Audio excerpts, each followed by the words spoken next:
രാജ്യസഭയെ അഭിസംബോധന ചെയ്യുന്നതിനിടെ ബി.ആർ. അംബേദ്കറെക്കുറിച്ചുള്ള പരാമർശത്തിൽ കേന്ദ്ര ആഭ്യന്തരമന്ത്രി അമിത് ഷായ്ക്കെതിരെ കോൺഗ്രസ് വൻ പ്രതിഷേധം നടത്തിയതിനാൽ ബുധനാഴ്ച പാർലമെന്റ് നടപടികൾ തടസ്സപ്പെട്ടു. ആഭ്യന്തരമന്ത്രിയുടെ രാജിയും മാപ്പു പറയണമെന്നും കോൺഗ്രസ് ആവശ്യപ്പെട്ടപ്പോൾ പ്രതിപക്ഷ പാർട്ടി വിലകുറഞ്ഞ തന്ത്രങ്ങൾ കളിക്കുകയാണെന്ന് ബി.ജെ.പി. ആരോപിച്ചു. കോൺഗ്രസും പ്രതിപക്ഷ എംപിമാരും പാർലമെന്റിലെ വിവിധ വിഷയങ്ങളിൽ തങ്ങളുടെ തനതായ പ്രതിഷേധത്തിന്റെ തുടർച്ചയായി ബി.ആർ. അംബേദ്കറുടെ ഫോട്ടോ പിടിച്ച് സമുച്ചയത്തിനുള്ളിൽ ജയ് ഭീം, അമിത്ഷാ മാഫി മാംഗോ മുദ്രാവാക്യങ്ങൾ ഉയർത്തി.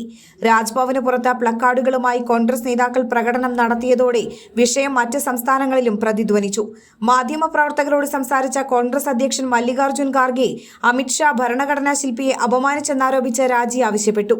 അമിത്ഷാ ബാബാ സാഹേബിനെ കുറിച്ച് പറയുമ്പോൾ അംബേദ്കറിന്റെ പേര് എത്ര തവണ വിളിക്കുന്നുവോ അത്രയും തവണ നിങ്ങൾ ദൈവത്തിന്റെ പേര് സ്വീകരിച്ചാൽ നിങ്ങൾക്ക് സ്വർഗത്തിൽ ഇടം ലഭിക്കുമായിരുന്നു എന്ന് പറഞ്ഞു. ഇത് സൂചിപ്പിക്കുന്നത് അംബേദ്കറിന്റെ പേര് ചെയ്യുന്നത് പാപമാണെന്നാണ്. പക്ഷേ തനിക്ക് സംസാരിക്കാൻ അവസരം നൽകിയില്ല, ഖാർഗെ പറഞ്ഞു.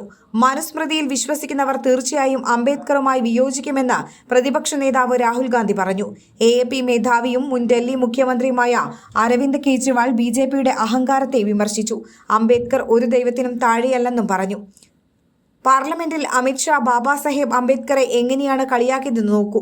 ഞങ്ങൾക്ക് സ്വർഗത്തെക്കുറിച്ച് അറിയില്ല. പക്ഷേ ബാബാ സാഹേബിന്റെ ഭരണഘടന ഇല്ലായിരുന്നുവെങ്കിൽ പീഡിതരെയും അധസ്ഥിതരെയും ദരിദ്രരെയും ദളിതരെയും ഈ ഭൂമിയിൽ ജീവിക്കാൻ അനുവദിക്കില്ലായിരുന്നുവെന്ന് കെജ്രിവാൾ ട്വീറ്റ് ചെയ്തു.